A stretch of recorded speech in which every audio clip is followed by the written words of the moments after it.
What's going on, guys? Welcome back to Ride the Six Motorcycle channel. I don't know if you guys are tired of this whole COVID thing, but I am. Like, I need a haircut so bad. My hair is so long, and I'm just done. I want to get out. The weather's been cold the last couple of days. We've actually had snow the last 2 days here in Canada, and yeah, it sucks. It's fine if you're staying at home, but if the weather's cold, like, what can you do? Can't do much.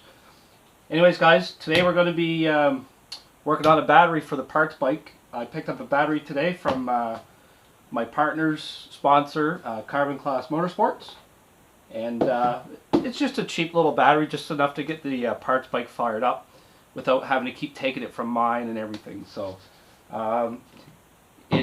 it does not come loaded with the electrolytic acid, so we're going to be doing that.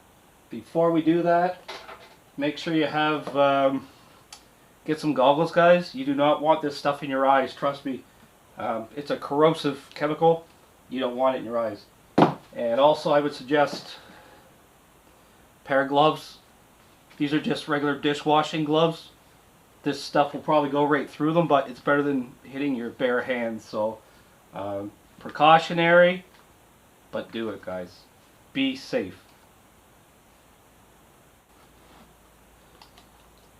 Alright, guys, step one, let's peel the, I don't know what you call it, whatever, the cap, the filler, whatever you want to call this thing. Let's peel that off the battery. Let's get our goggles on here. I've used these goggles one other time, and it was basically when I was doing the repair for the FZ6R ignition.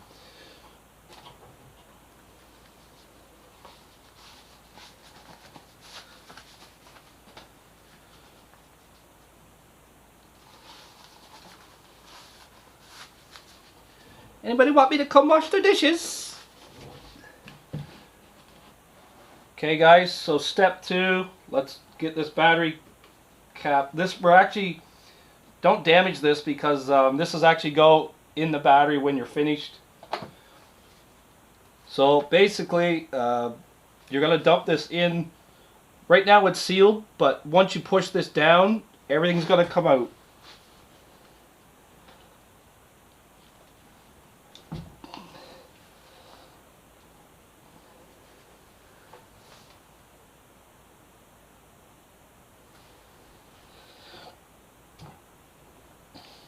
There we go. Make sure you push it down firm, guys. You're supposed to see bubbling and stuff in each one of the chambers here of the the filling bottle.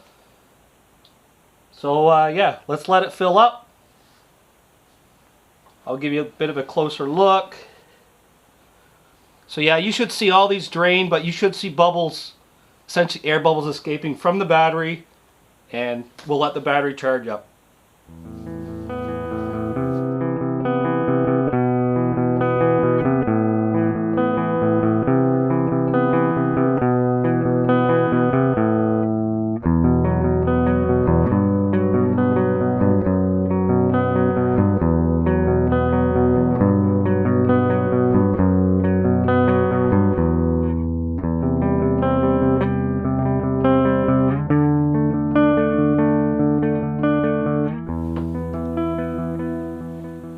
Guys, I'll turn it around so you can kind of see what's left to fill in the battery here. Looks like this side of the battery's filled. I still have these three here that are still filling up. And I can hear the battery making sounds. It's making noises, so I guess that's normal. I haven't done this before. Alright, so now that procedure, guys, should take anywhere from about 10 minutes to 15 minutes to fill your battery. I timed it. This is the first time I've done it, but I did time it. And we are drained. We are empty. So we're good. All the acid is in the battery. Let's put the cap on. I can see the battery's pretty full. It's kind of full right to the top here.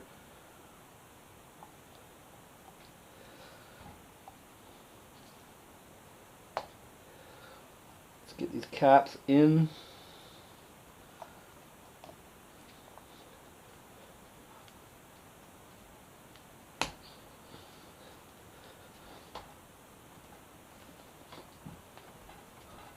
So just push it down firmly, guys. But again, make sure you still have your gloves on. Even one little drop on your skin is not going to feel very good. So push this thing down tight.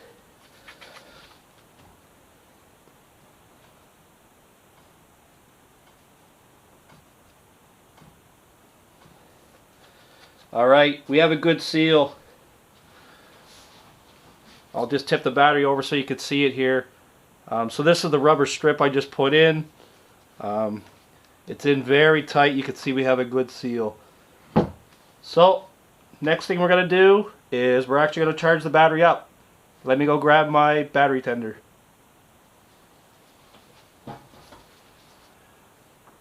Alright, so just for an experiment, let's test the battery voltage here. Actually, it's sitting at 12.5 volts, so pretty good actually. But they do say charge the battery, so I'm going to plug in my trickle charger here. A good old battery tender.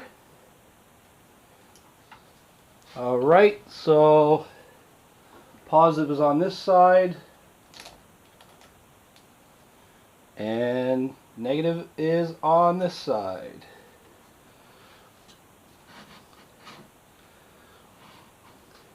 So you can see the battery tender. Usually when the battery's full, your green light's going to flash on your battery tender. But the red light's on, so it is charging. And that is as per the instructions. So let's let that charge up. Alright guys, welcome back. It is the next day. We're going to check it on our battery. So you can see I've got a green light on the battery tender now. So overnight this thing has topped itself up. We'll just do a voltage check here. You can see on the meter it's at about 13.37 volts. So it has come up from the 12.5 yesterday. So that's good. That's good news. So we should be good to go. I better unplug my battery tender first. And then I'm actually going to unclip my battery leads. Alright guys, I'm going to show you a little trick here. So you get your little battery terminals, right? You got your little washer on top and you got your screw. So normally you put them in here. I mean, they flop around a lot, right? Like it can be really annoying to get the terminals connected. So there is a little trick. Take a little piece of heat shrink tubing. So this is what I have in my hand here. I've cut a couple pieces down, like just smaller in size. So I'm just going to lay it in under the battery terminals here. So I'm going to put one on that side, one on this side. Just going to lay it in there, and then you're going to lay in your nut. So look at that, like it jams it in there a little bit. It's not going to flop around on you. Right, and look how easy it is to put your screw in. Just thread it right in, no problems. So there we go. And we'll do the second one.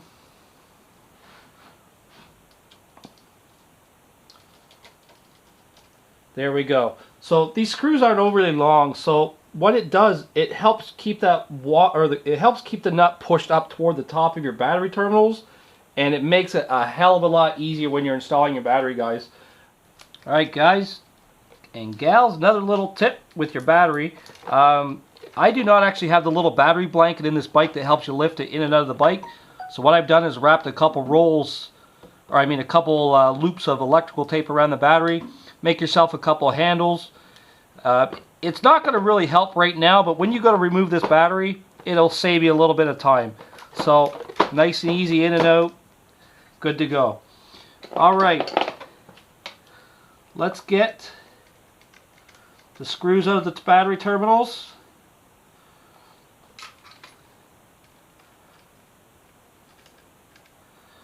Alright, there we go. Make sure you got the washer. And I can see the nut has stayed floating toward the top, so it's going to be really easy to connect. We're going to do the positive side first. There's a lot of debate, positive, negative first. From what I understand with electrical, it does not flow the current does not flow negative to positive, but it flows the opposite direction. It's a little bit misleading, so that's why you'll hear people saying, oh, put the negative on last, put your positive on first. The normal way of thinking, you would think it would be the other way. Put your negative on first and then your positive on, but that is not the case. Does it really matter in the end? No, I don't think it does. But let's get the positive in here first.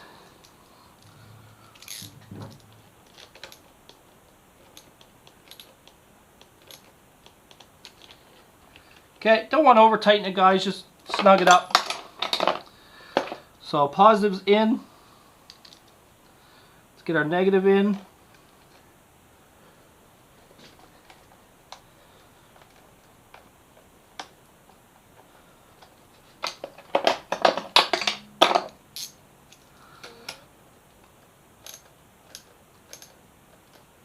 Just snug it up, don't over tighten. Alright. Battery's in. The ignition's been repaired.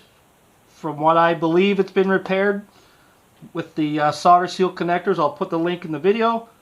Let's turn the damaged ignition that was on the bike before on, and let's see if this thing's going to give us any power. Alright, the true moment of test. So like I say, this was the damaged ignition from before that I was able to remove from the bike.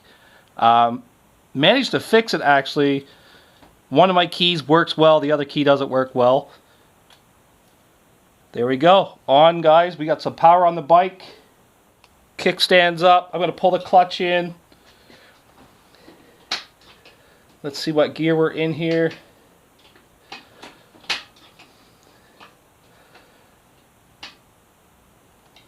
Okay, I can't really tell where neutral is. But I can tell you right now, we're in neutral. I'm actually pushing the bike stand, so we are in neutral. Although it's not showing on my, I'm not sure why. Let's see if she'll even start. There we go, guys. Harness repaired. New battery in the bike. Fires right up.